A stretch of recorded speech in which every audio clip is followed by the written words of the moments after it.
The man who called himself Leo the Crusher Cruz believed in the gospel of a well-poured foundation. He didn't build with faith, he built with steel, concrete, and the cold, hard logic of profit margins. At 37, he was a self-made developer in New Orleans, a city of old ghosts and whispered promises he had no time for. He was all about the future. His latest project was a testament to his ambition, a high-end condominium complex that would rise from the ashes of the old St. Jude's parish. The parish had been abandoned for 20 years, a crumbling monument to a faith Leo had long since discarded. He saw the project not just as a job, but as a symbolic act, a victory for progress over superstition. His best friend Marco, a gentle, devout man who owned a small landscaping business, saw it differently. He would often come to the site, a worn rosary in his pocket, and watch the demolition with a quiet, sad look in his eyes. "This place was special, Leo," he'd say, his voice soft with memory. "It was a shelter for our people." Leo would just scoff, a cynical smirk on his face. "It was a building, Marco. It's not magic. It's just wood and stone." Marco would only nod, but his eyes, filled with a gentle, stubborn belief, would say more. They would say that some things, some places, cannot be so easily measured by a spreadsheet or a blueprint. This unspoken argument had been the core of their friendship for years, a silent, amiable war between a man who believed in the tangible and a man who believed in the unseen. The demolition began on a humid Tuesday morning, a day so hot the air seemed to shimmer with a heat of its own. Leo stood on a mound of rubble, barking orders into a walkie-talkie. The site was a symphony of destruction, the groan of steel on steel, the sharp crack of concrete, the roar of a backhoe tearing into the earth. It was a beautiful sound to him, the sound of an old world being torn down to make way for a new one. He watched with satisfaction as a crane swung its wrecking ball into the last remaining wall of the old rectory. The wall crumpled into a cloud of dust, and Leo turned away, a triumphant grin on his face. This was his work. This was his world. But that morning, his world was about to collide with another. As the crew began to dig the foundation for the new parking garage, the earth movers hit something hard. Not the soft, giving earth of the old parish cemetery, which they had carefully marked and moved, but something unyielding, something that sent a bone-jarring vibration up through the machinery. The sound was a dull, hollow thud, a sound that made the operator in the cab wince. He yelled over the noise, "It's a big one, boss." "Feels like a rock." Leo, a man who believed in doing things right, grabbed his hard hat and walked over to the backhoe. "A rock doesn't feel like that," he muttered, his mind already going over the site plans. There was no known bedrock in this section of the city. He got into the cab and, with a few expert motions, began to dig the soil away himself. His eyes narrowed in concentration. He was going to find out what this was. He was a man who believed in answers. The soil, rich and dark, was pulled away in thick, deliberate scoops. Slowly, something pale began to emerge. A curve too perfect for stone, a shape too smooth for concrete. Leo cursed, assuming it was a forgotten utility line. He dropped to his knees, using his hands to clear more away. The dust lifted in small clouds as his fingertips traced a smooth surface, then a crack, and then a face. It was not a pipe, it was not a rock. It was a sculpted face, serene and oddly intact, eyes closed, lips pressed in soft silence. He stood up, his heart hammering against his ribs, a cold dread creeping up his spine. It was a statue. He was a practical man, a man who didn't believe in ghosts, but the statue had a presence, a kind of unearthly stillness that made him uneasy. He called for a crew to help him, and with a few shovels and a lot of grumbling, They managed to unearth the entire figure. It was a beautiful, life-size statue, carved of a dark, beautiful wood, its face painted with a kind of dark, gentle reverence he couldn't place. She was a Black Madonna, with her hands folded in prayer, a simple, elegant figure that looked out of place in the chaos of a demolition site. "What do we do with it, boss?" a crew member asked, his voice low with a kind of superstitious awe. Leo scoffed, his fear melting into contempt. "What do we do with it? We put it in storage. It's a relic. It's nothing." He called Marco. He didn't want the statue, but he couldn't just throw it away. It felt wrong, even to him. Marco, who had been watching the demolition from his office across the street, came running. His face was a mask of disbelief and reverence. He knelt before the statue, his hands trembling as he touched its smooth, dark face. "She was here all this time," he whispered. Leo scoffed. "She was a roadblock, Marco. That's all she was. A roadblock that's going to cost me a day's work." Marco didn't answer. He just stood there, looking at the statue as if he had found a lost treasure. He offered to take it off Leo's hands, to give it a home. Leo, relieved to be rid of the thing, agreed. He had an excavator move it to the edge of the property, a forgotten corner where it could sit until Marco could get a truck to haul it away. But as the excavator lifted the statue, a strange thing happened. The ground beneath the machine began to shake violently. The operator swore he felt the bucket kick back as if it had struck something alive. The excavator's engine whined, then sputtered, and then died. The operator, a man who had been working for Leo for 10 years, a man who had never seen anything like it, looked at Leo with wide, panicked eyes. "I can't move it, boss," he said, his voice a low, terrified whisper. "It won't let me." Leo, a man of logic and facts, stared at the machine, then at the statue. He was a man who believed in the rules of engineering. He was a man who believed in the laws of physics. But here, in the middle of a demolition site in New Orleans, in the heart of a city that had 1,000,000 secrets, he was looking at something that defied all of them. The statue was not a roadblock. It was not a relic. It was a force that was telling him, in no uncertain terms, that it was not leaving. And Leo, for the first time in his life, was a man without an answer. The silence of the statue was a profound, suffocating reality, and he, a man who had spent his life fighting against the unseen, was now face to face with a truth he could not comprehend. His world, which had been so simple and so logical, was falling apart, and he had no idea what to do next. The statue of the Black Madonna sat in the corner of the construction site, a silent sentinel in a world of dust and noise. The excavator that had tried to move her was a crippled beast, its hydraulic arm frozen in midair, its engine a silent testament to a force Leo Cruz refused to acknowledge. He had called his mechanics, men who could tear down an engine and rebuild it in a day, but they had found nothing. The engine was clean. The wiring was perfect. There was no logical reason for it to have failed. One of the men, an old-timer with a superstitious glint in his eye, had just shrugged and said, "She didn't want to be moved, boss."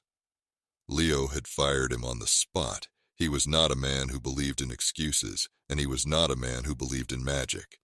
But the statue had a way of proving him wrong. He hired a tow truck, a massive beast of a machine that could haul a semi-truck out of a ditch. The truck arrived, its engine a low rumble of power. The driver, a large man with a thick neck and a confident smirk, hooked the chains around the statue. "Don't worry, boss," he said, his voice a low chuckle. "I'll have this thing out of here in a minute." The engine roared. The chains went taut. The statue didn't move. The ground around the truck began to shake, and the truck itself, its tires spinning in the soft earth, began to sink. The driver, his face a mask of shock and disbelief, cut the engine. He unhooked the chains, his hands trembling. He looked at the statue, then at Leo, and shook his head. He didn't ask for a dime. He just got in his truck and drove away, a ghost of a man. The days that followed were a living hell for Leo. The construction project, once a well-oiled machine of progress and profit, was now a stalled, expensive nightmare. The statue, an anomaly that defied all logic, was the cause. He couldn't move her. He couldn't get rid of her. He was stuck. He began to lose sleep. He would lie in bed, his mind a whirlwind of frustration, replaying the events of the last few days. He was a man who had built his life on the principle of cause and effect, and he was now face to face with an effect that had no cause. He decided to try a different approach. He would sell the statue, he would get it off his hands, and someone else could deal with its supernatural properties. He called an auction house, a reputable one, and explained the situation. They were intrigued. A statue with a history of refusing to be moved. It was a story. It was a kind of currency he had never dealt with before, but he was willing to try. The auction house sent a team to inspect the statue. They were a mix of art historians and professional movers. They marveled at the statue's beauty, its quiet defiance. They agreed to take it. They hired a massive transport truck, a truck that had hauled priceless works of art across the country. The truck arrived. The crew, a mix of men with calm, professional faces, began to load the statue. It was a delicate operation. They had the right equipment. They had the right training. They had everything they needed. But as they were lifting the statue onto the back of the truck, a sudden, sharp crack split the air. The engine of the truck, a brand new engine with less than 1,000 miles on it, sputtered, coughed, and died. Smoke poured from the hood. The crew swore, their faces a mask of confusion. They checked the engine. It was clean. The spark plugs were fine. The oil was full. There was no reason for it to have failed. Leo, watching from the sidelines, felt a cold, familiar dread creep up his spine. The statue, which was halfway on the truck, seemed to be staring at him, a look of quiet, unyielding defiance in its eyes. He was not just a man who was fighting a piece of wood. He was a man who was fighting a force, a power that was telling him in no uncertain terms that he was not in control. The crew was baffled. They called for a mechanic. The mechanic, a man who had been working on engines for 40 years, was just as baffled. "I've never seen anything like it," he said, shaking his head. "It's like something just took the life out of it." Leo, a man who believed in his ability to solve problems, was now a man with a problem he could not solve. The statue remained halfway on the truck, a silent, beautiful monument to his utter powerlessness. The auction house, spooked by the incident, pulled out of the deal. They didn't want the statue. They didn't want the trouble. They didn't want the questions.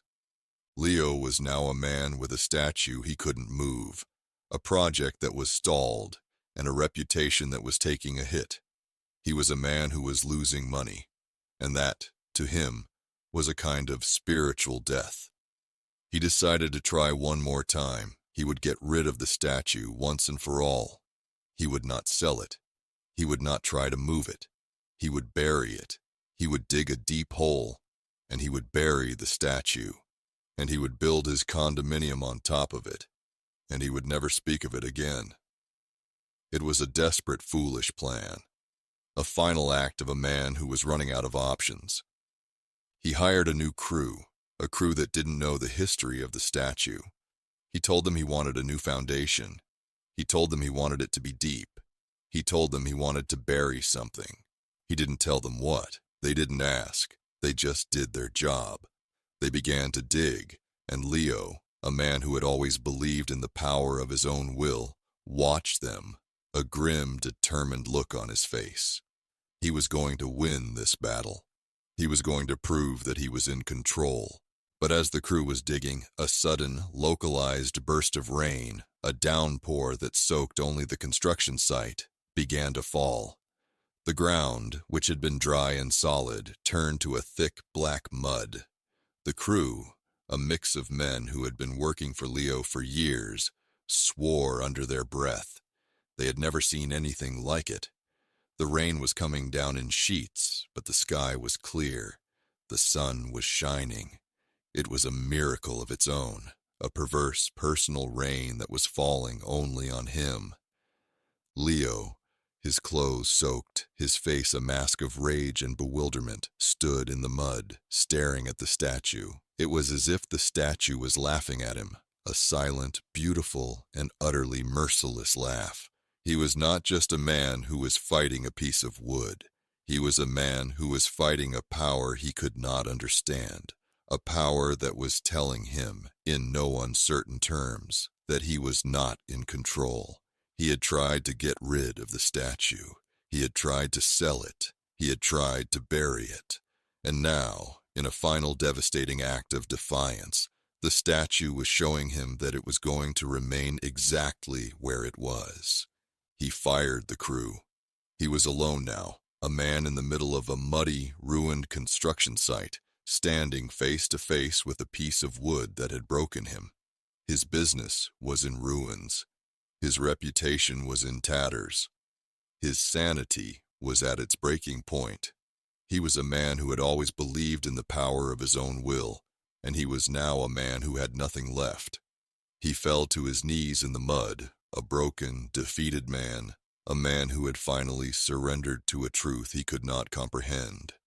He was a man who had tried to get rid of a statue, and in the end, he had lost everything. The statue was not just a roadblock. It was a mirror, and in its dark, beautiful face, he saw his own reflection, a man who had finally found the one thing he had never believed in, a miracle. The demolition site was a silent, muddy ruin. The roar of Leo's excavators, the crack of his wrecking ball, the hum of his Cruz radios. It was all gone, replaced by a stillness so complete it felt like a judgment. The rain that had fallen on his property had turned the black soil into a thick, clinging mud. And in the middle of it all, the Black Madonna sat, untouched and serene, a quiet monument to his utter, devastating failure. He was a man who had prided himself on his control, on his ability to force the world to bend to his will. And now, in a single, unexplainable act of defiance, a piece of wood had shattered his life. His business was in ruins. His clients had all pulled out, citing the inexplicable delays and bizarre incidents. His crews had quit, some with hushed whispers of curses and ghosts, others with a simple, knowing shrug. He was a man with a stalled project, an empty bank account, and a reputation that had been dragged through the mud. But the loss of his career was nothing compared to the loss that was coming. It began with a low fever. Lily, his 5-year-old daughter, a bright, curious child with her mother's wide, hazel eyes and her father's stubborn grin, was suddenly too tired to play. Leo, a man who believed in a rational explanation for everything, dismissed it as a simple cold. He gave her medicine, tucked her into bed, and waited for her to get better. But the fever didn't break. It rose, slowly at first, then with a terrifying speed that sent a cold dread through his veins. He took her to the best doctors in New Orleans, his name and reputation as a prominent developer still holding enough weight to get him an immediate appointment. The doctors ran tests, blood work, X-rays, MRIs. They found nothing. There was no infection, no virus, no disease. Her vitals were normal, her tests were perfect. And yet, she was sick. Her condition baffled the medical community. The doctors, baffled and confused, told him that they had no explanation. "It's an anomaly," one of them said, a look of profound frustration on his face. The word echoed in Leo's mind. a cruel, bitter irony. He had spent his life debunking anomalies. Now he was living one. Marco, his friend, came to the hospital every day. He didn't speak of the statue. He didn't speak of faith. He just sat with Leo, a silent, comforting presence in a world that had become as cold and sterile as the hospital room. He would bring Leo coffee and sandwiches, and he would sit and talk to Lily in a soft, gentle voice, telling her stories of his garden, of the flowers he was planting, of a world that was still full of life.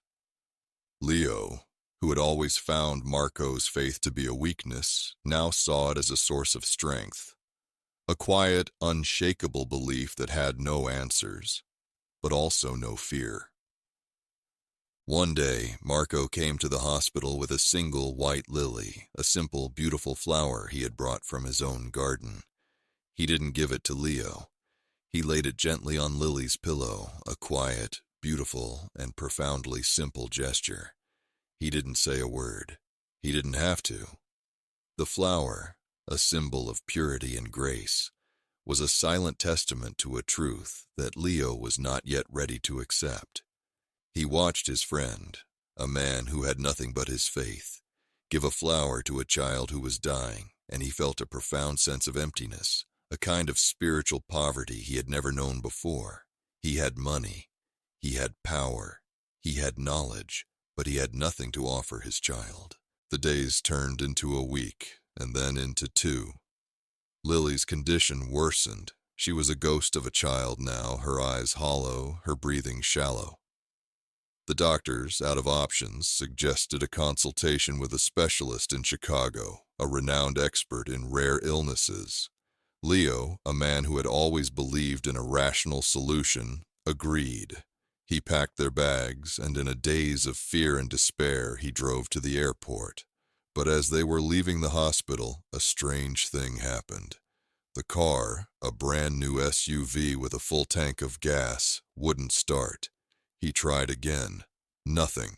He tried a third time, his hands trembling with rage and frustration. Still nothing. The engine was dead.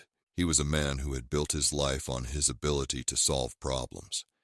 He had built a fortune on it. But here, in a sterile hospital parking lot, watching his daughter suffer, he was completely powerless. His knowledge, his intelligence, his logic, it all meant nothing. He was a father, not a scientist, and his daughter was dying, and he had no explanation, no solution, no way to fix it. He saw the parallel between his daughter's mysterious illness and the statue's unexplained power. The statue had defied his logic. Now, his daughter's body was defying a diagnosis. It was a truth that he could not solve with a formula. In a moment of pure, unadulterated desperation, he called Marco. His voice, once so confident and so certain, was now a low, broken whisper. He told him what was happening. He told him about the car. He told him about the doctors. He told him everything. And then he said the words he had never thought he would say. "I need help, Marco. I have nowhere else to go." Marco didn't ask questions. He didn't offer to pray. He just said, in a calm, steady voice, "I'll be there soon." Marco arrived an hour later, a man with a worn toolbox and a kind, gentle face. He didn't ask about the car. He just got out and walked to the statue. He didn't pray. He didn't light a candle. He simply stood there, a man in a world of silence, and looked at the statue. He then walked back to the car. He didn't open the hood. He just reached out and placed a hand on the car's engine. He closed his eyes for a moment, and then he opened them. He looked at Leo, a small, sad smile on his face. "Try it now," he said. Leo, a man who was running on empty, a man who had no hope, got into the car. He turned the key. The engine roared to life, a sound that was both a miracle and a profound, terrifying reality. Leo stared at his friend, a man who had done something impossible, a man who had done something that defied all logic. He drove to the airport. his mind a blank slate, his heart a hollow ache. He was a man who had looked for an answer in the stars, but he had found it here, on Earth, in the quiet, simple courage of a man who believed in something he could not see. He was a man who had spent his life tearing down miracles, and now he was begging for one. He was a man who had looked for a sign in the heavens, but he had not looked for it in his own heart. The truth was not in the stars. It was not in the formulas. It was not in the medical books. It was in the quiet, simple courage to admit that some things cannot be solved with a formula. And he, a man who had built his life on that very principle, had no idea where to begin. He was a man who had finally surrendered to a truth he could not comprehend. And in that surrender, a new kind of a truth, one that he was not ready for, was about to be revealed. He was a man who had finally found the one thing he had never believed in, a miracle. The flight from New Orleans to Chicago was a blur of silence and shame. Leo, a man who had once commanded a small army of heavy machinery, now felt a profound, suffocating helplessness. He sat in a window seat, his daughter Lily sleeping in his arms, her small body light and fragile. He had nothing left. His business was gone. His reputation was in tatters. And now, the one person who mattered more than anything was fading away before his eyes, and he had no idea why. He had looked for a logical explanation. He had gone to the best doctors in New Orleans. He had gone to the best doctors in Chicago. They had all given him the same answer. An anomaly. The word echoed in his mind, a cruel, bitter irony. He had spent his life debunking anomalies. Now, he was living one. The doctors in Chicago were no different. They were a legion of highly paid, well-regarded specialists, their words a cascade of medical jargon and technical terms. They ran tests. They took blood. They did X-rays. They performed every conceivable diagnostic procedure, and they found nothing. Lily's vitals were perfect. Her blood work was normal. Her brain scans were clear. And yet, she was sick. She was a ghost of a child now, her eyes hollow, her breathing shallow, her small hand clutching a stuffed animal. The doctors, baffled and frustrated, told him that they had no explanation. "It's a medical mystery," one of them said, a look of profound frustration on his face. The words were a death sentence. Leo, a man who had always believed in a rational world, was now a man in a world that had gone completely irrational. He sat for hours in the hospital room, watching his daughter, his mind a whirlwind of despair. He saw the parallel between his daughter's mysterious illness and the statue's unexplained power. The statue had defied his logic. Now his daughter's body was defying a diagnosis. It was a truth that he could not solve with a formula. He was a man who had built his life on the principle of cause and effect, and he was now face to face with an effect that had no cause. He began to search for answers in places he had never looked before. He read old medical books, ancient texts, and even, in a moment of desperate irony, books on spiritual healing and miracles. He was a man who had spent his life debunking faith, and now, in the face of a truth he could not explain, he was searching for answers in a world he had always denied. The anger and despair that had consumed him began to turn to something else, a quiet, terrifying fear. He was a man who had always believed in a rational world, and his world was falling apart. He thought of the statue, the Black Madonna. He thought of the way she had defied him, the way she had broken his machines, the way she had laughed at his attempts to move her. He had seen her as a roadblock, a problem to be solved, a thing to be conquered. He had not seen her as a presence. He had not seen her as a force. He had seen her as a thing. He was a man who had tried to conquer a truth he did not understand, and now that truth was conquering him. He was a man who had prided himself on his control, on his ability to force the world to bend to his will. But here, in a sterile hospital room, watching his daughter suffer, he was completely powerless. His knowledge, his intelligence, his logic, it all meant nothing. He was a father, not a scientist, and his daughter was dying, and he had no explanation, no solution, no way to fix it. He saw the parallel between his daughter's mysterious illness and the statue's unexplained power.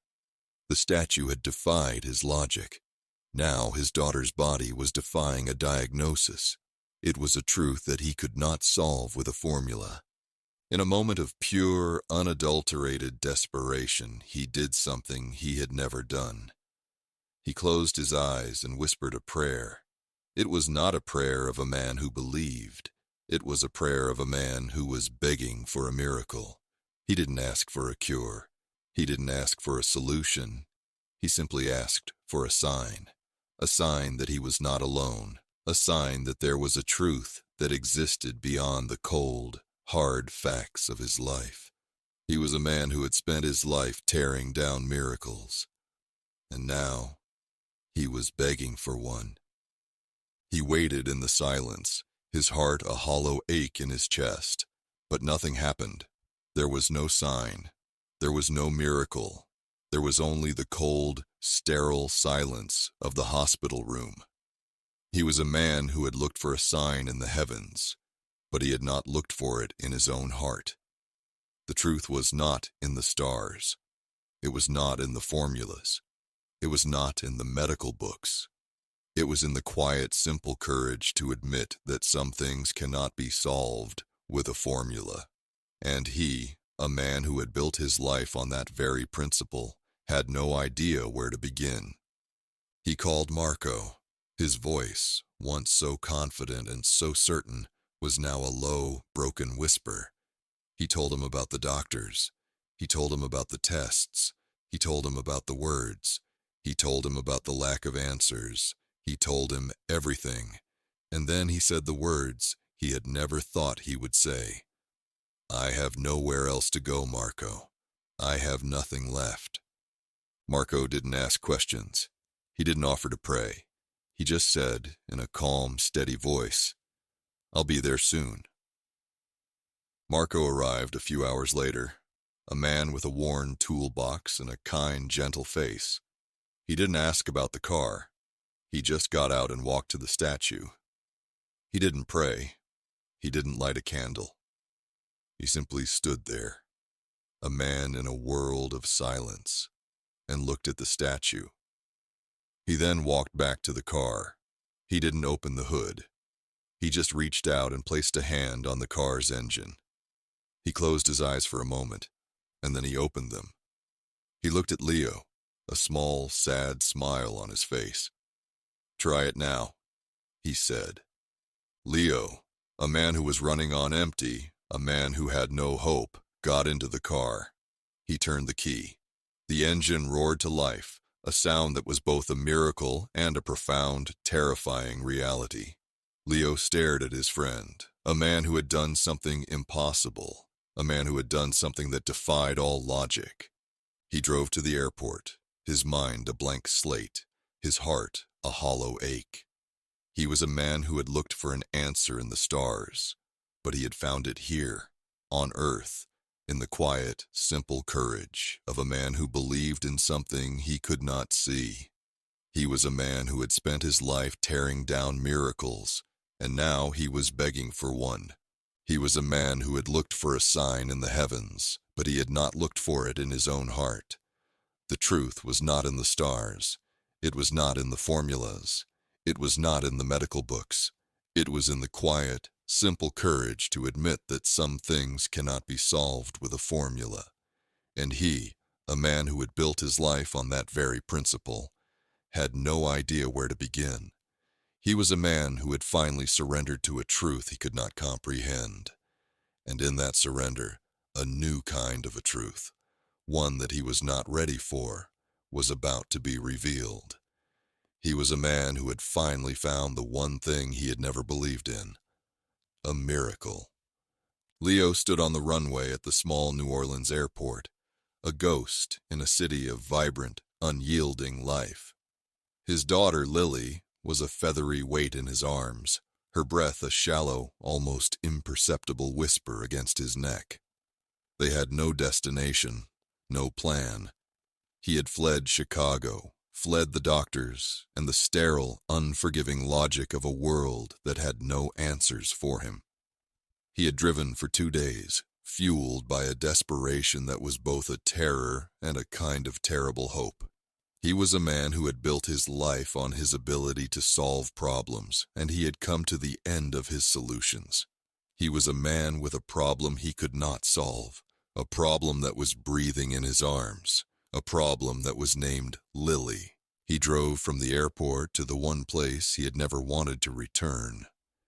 The demolition site was a silent, muddy ruin. The remnants of his dreams a landscape of shattered concrete and twisted metal. The black Madonna sat in the corner of the lot, a quiet, beautiful, and utterly merciless sentinel. He parked the car, turned off the engine, and just sat there, staring. He had hated this statue. He had cursed it. He had tried to bury it. He had tried to destroy it, and in return it had not harmed him. It had simply defeated him. It had defeated his machines, his logic, his will, and his life. He was a man who had lost a war he had never even known he was fighting. He opened the car door and stepped out, the mud squelching under his shoes. He walked to the statue, his body a hollow ache of despair.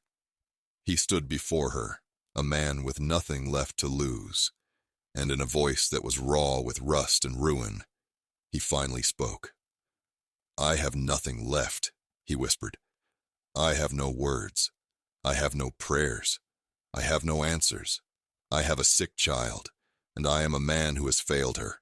I am a man who has failed everything." He fell to his knees in the mud, a broken, defeated man, and for the first time in his life, he surrendered to a truth he could not comprehend. He knelt in the silence for what felt like an eternity. He felt the gaze of the statue on him, not with anger or judgment, but with a quiet, compassionate sadness. He felt a profound, gentle understanding, a feeling that had nothing to do with logic and everything to do with a kind of truth he had spent his life denying. He looked at his daughter, her small body a testament to his utter powerlessness, and he saw a mirror. He saw that the statue had not broken his life. It had simply revealed its fragile, temporary nature. It had not cursed him. It had simply shown him a truth he had been too proud to see. He stood up, his clothes soaked, his face a mask of determination. He walked back to his car, and with a strength he didn't know he had, he picked up his daughter. He walked her back to the statue and laid her gently on the ground at its feet. He knelt beside her, a man in a state of grace, a man who had nothing to offer but his own broken, humbled heart. He didn't ask for a miracle. He didn't ask for a cure. He asked for the courage to surrender to a truth he could not explain. He asked for the humility to understand. And then, a new kind of miracle. His daughter stirred. Her eyes fluttered open, clear and calm. Her small hand, which had been clutching a stuffed animal, reached out and touched his face. "Daddy," she said, her voice soft but strong. "You're not scared anymore." Her fever, which had not broken in weeks, had vanished. Her breathing, which had been shallow and ragged, was now deep and peaceful. The inexplicable illness that had baffled the doctors was gone. The statue, which had once been a source of such bitter hatred, was now a source of a new, profound, and undeniable faith. The next day, the town of New Orleans woke to a new story. A developer, a man known for his cynicism, was seen with his daughter at a demolition site, a site that was now filled not with the sound of machinery, but with the quiet murmur of people who had come to see for themselves. They saw the man who had tried to destroy a statue. They saw a man who had been humbled by a miracle, and they saw a man who had been given a new chance, a new life, a new way to see the world. Leo, a man who had spent his life building a world he could control, was now a man who was living in a world that he could not. He was a man who had looked for a logical explanation for everything, but he had found a new kind of truth. He was a man who had spent his life debunking miracles, but in the end, the biggest miracle was himself. He had come to a place of profound despair, but he had not yet come to a place of humility. The humiliation had not yet turned to surrender. The truth had not yet broken through the fortress of his own pride. He was a man who had debunked every mystery he had ever seen. But in the end, the biggest mystery was himself. And so the Black Madonna remained standing in the town square. She stood as a beacon of hope and a living promise, a reminder that faith is not a matter of winning or losing, but of quiet endurance. The final miracle was not a single tear. It was a man's ability to heal and forgive, a community that had found its way back to itself, not by fighting, but by a quiet, shared act of repentance. Leo's life, which had once been a testament to the power of science, was now a testament to the power of a quiet, simple truth that cannot be measured. And in that truth, he had found a new kind of faith, a faith that had nothing to do with God and everything to do with the quiet, simple courage to admit when you are wrong. He was a man who had finally surrendered to a truth he could not comprehend. And in that surrender, a new kind of a truth, one that he was not ready for, was about to be revealed. He was a man who had finally found the one thing he had never believed in, a miracle.